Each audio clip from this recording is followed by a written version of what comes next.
Hey guys, and welcome back to my channel.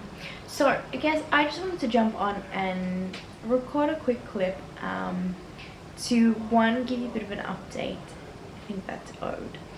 But also just wanted to have a chat about how I've been going, what's been happening, and how I've got to where I am right now. In a sense that I was obviously, as you've seen from my previous videos, in a contest prep. I did have a show and a date in mind, and unfortunately that date has been pushed back. So my coach and I decided last weekend, it's kind of, yeah, it's pretty fresh, not that fresh in that it was about a week ago tomorrow, but we decided that where I was at was a good place, but not where we needed to be for 3 weeks out.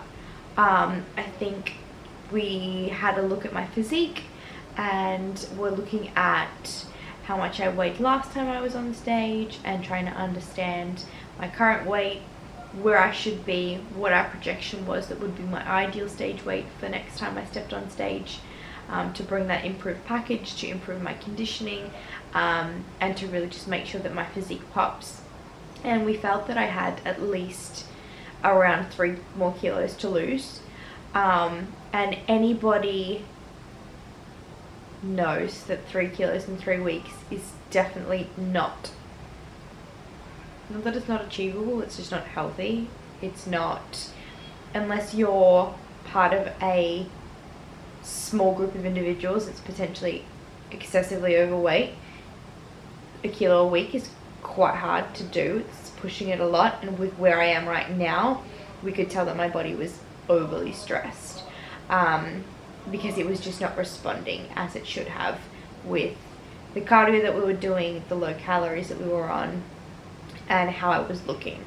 So I think one of the major lessons for me this prep is that although I've known the scale is not everything, we obviously use the scale as one measure of progress to understand how my weight is going, and it just does not align with the photos at all.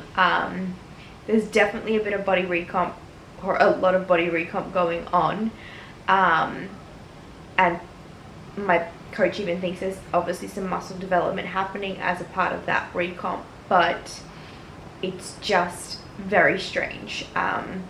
The scales are a nightmare, but I've definitely learned, especially in the last couple of weeks, to just detach from them, and so it's been really difficult to sort of track my progress. And you know, I take photos daily in the morning fasted, just as a part of my own routine, but it's just been a really long slog to try and understand, okay, am I making progress? And you don't want to get too caught up in every single day taking the picture and analyzing it. So 9 times out of 10 I'll take the pictures and then I don't think about them again. It's just so that we can track my progress and refer back to them if we need to, or if my coach needs the photos, and I can just send them straight through. But this is just that repetition that we all know, that the scales are not everything. I know this. I'm hoping that you have heard that enough to start to know this. But it's very clear that, you know, images are a better indication, how you're feeling is a better indication. Measurements in the sense of circumference measurements can always be a really good measure. That's just one thing I haven't really done this prep. But yeah, it's just been quite tricky when, you know, one of those main indicators of progress is just wacky. So with that in mind, we have pushed back. We took our foot off the gas slightly, in a sense that I actually took 3 days off training and cardio altogether, which was quite a struggle for me. Type A, typical. I was like, all right, I need some structure to this. I need to understand how many days I'm going to be off, when I'm going to be back on. But I took Monday through Wednesday off, and we increased calories a bit. We had a bit of a bump there, and just tried to sort of let my body chill the hell out. And it was really interesting, actually. I dropped about half a kilo in those 3 days from just not doing anything, from letting my body, obviously a lot of the inflammation was there, so just to let my body get de-inflamed, and just sort of rest, really. I did keep my steps as I usually would, because I do love, going out on a walk during the day. But yeah, it was just really interesting to see how I went. I did, of course, expect that I was going to have full strength and energy back in the gym when I went in there on Thursday, and that was not the case. But it was a lot better than what it was, so that was good. It was really sort of that physical and mental reset that I needed. On the Monday, I felt incredible. I was able to wake up a lot later than my usual wake up, given that I wasn't going to the gym. I laid in, meditated, walked, chilled out, and it was just the perfect start to the day and the week. Tuesday got very stressful for work, so I was very grateful that I was not training or doing cardio, because I think that alone was quite a bit of stress on my body, which is also probably what is not helping us at all during this prep. I think I could feel that adrenaline in my body on Tuesday just like flip a switch and heighten. So that's obviously an area that I've been working on, trying to fix and improve, and it's not going to change overnight, but it's definitely something that I need to really sort of get a handle on as much as I can over the next couple of months. And then obviously definitely keep that in mind whenever I do head into a cut or a prep season, that it needs to be as stress-free as possible, which is not always achievable, but at least reduced. But yeah, I think when I first spoke to my coach about it on the Sunday when we were looking in, and he made that comment of how much that I potentially needed to lose in the short space of time, we both just sat there and were like, is that enough time? And we were like straight out like, is that enough? No. Is it safe? No. Is it beneficial to push? No. And my coach was just like, look, let's be real here. Like, I don't want to push you into an area where it would be unhealthy for you. I want to keep you as healthy as possible. So whilst we have options, and I'm so grateful that I do have options of multiple shows around in the European area, why not push back? And I was in agreement there purely because I know that if we needed to, I could have dropped the hammer and gone all in for those 3 weeks if we needed to.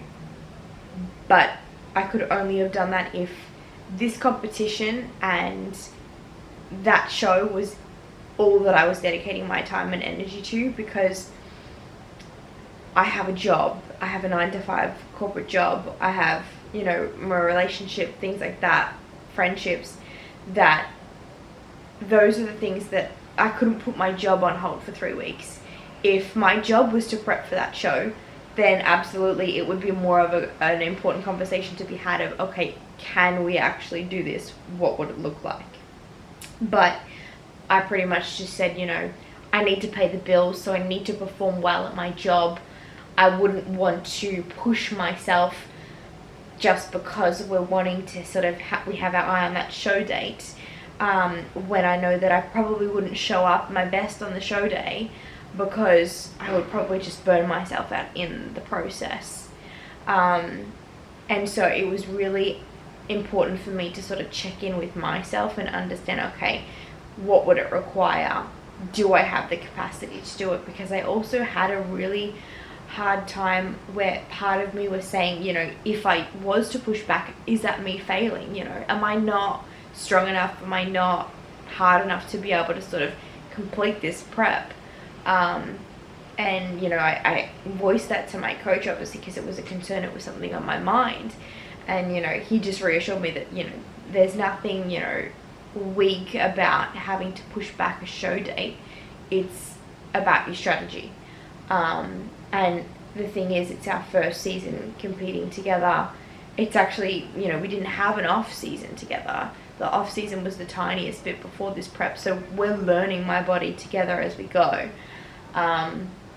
So I think, it's all about, like, whenever you go into a contest prep, tunnel vision, absolutely, but what I've learned in my own experience and I'm sure everybody's learned with COVID and whatnot over the last couple of years, is you need to have that element of being okay with things changing, being able to pivot and being open to seeing what comes. And to be honest, I am not upset in any way, shape or form that we had to push back. It's disappointing that I couldn't jump on stage at the Arnold's when we wanted to, of course, but at the same time, like, I am so lucky that I can choose from a few other shows if we're ready later in the year.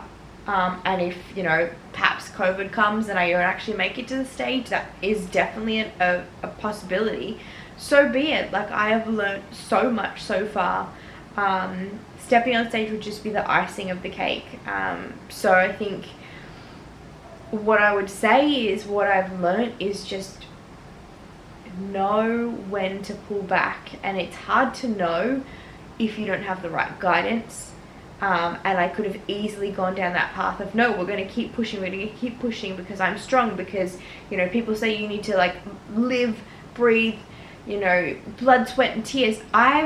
There's been blood, sweat and tears. I've been giving it my all, absolutely.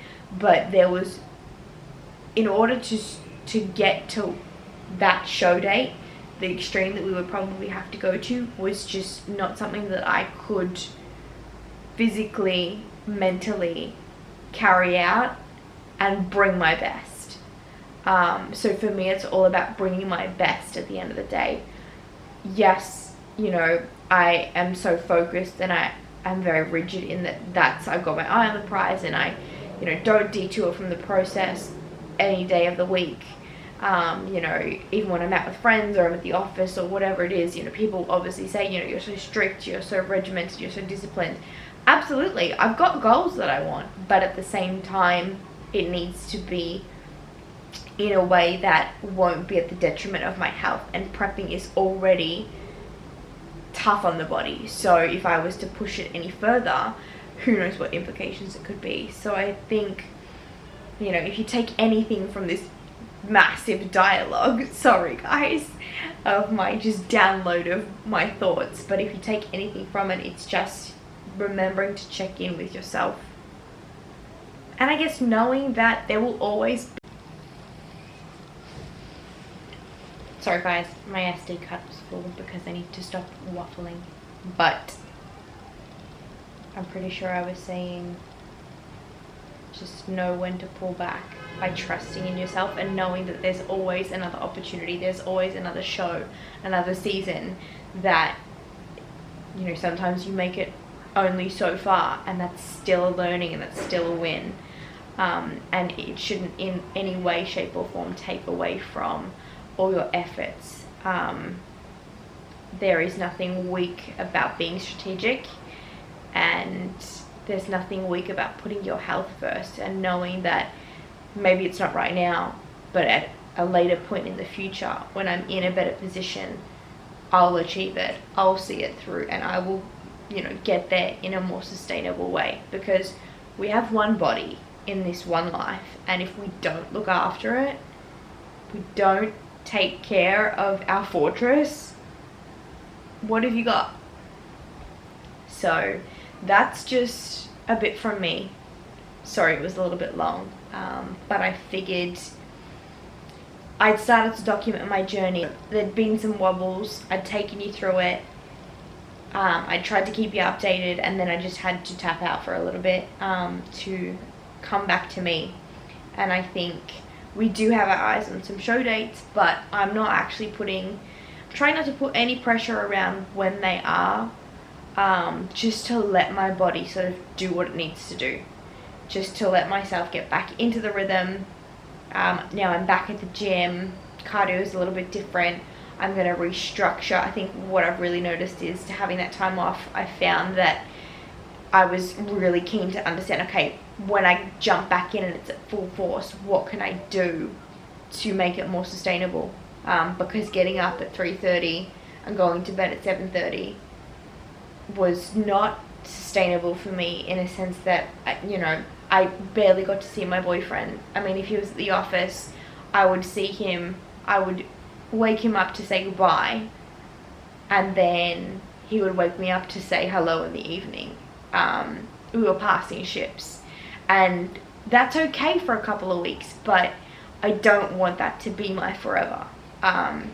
So wherever I can, I'm going to try and make some changes and do my bit to sort of see what else we can do to reshuffle, see how my body likes that, and also just sort of make it a little bit more of a steadier pace, a little bit less stress on the body, and just, I guess the main thing is just to reduce that stress on my mind, on my body, and let the response happen and see how we go.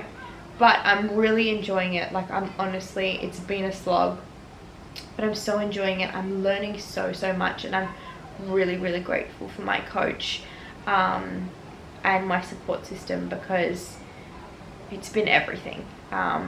And although I may not be stepping on stage in 2 weeks at the Arnold's, I will when it's ready, when the time is right, and it will be so much fun, and it will be so worth it, and it already is worth it. That is just going to be, like I said, the cherry on top, because it's been such a great learning experience that I know already for next year, for future years, what I will and won't do, and just like how I'll approach things in a different way, and my mindset is just constantly growing and strengthening, and that's a really good thing. So nothing bad comes from that, not in my opinion at all. But yeah, I hope this either helped or was interesting and insightful to someone, or any, you know, either competitors or future competitors, and if anyone sort of can relate, do let me know. Let me know if you got any questions in the comment section below, or reach out to me on Instagram. But yeah, thank you very much for watching, and I'll see you in my next video. Bye guys.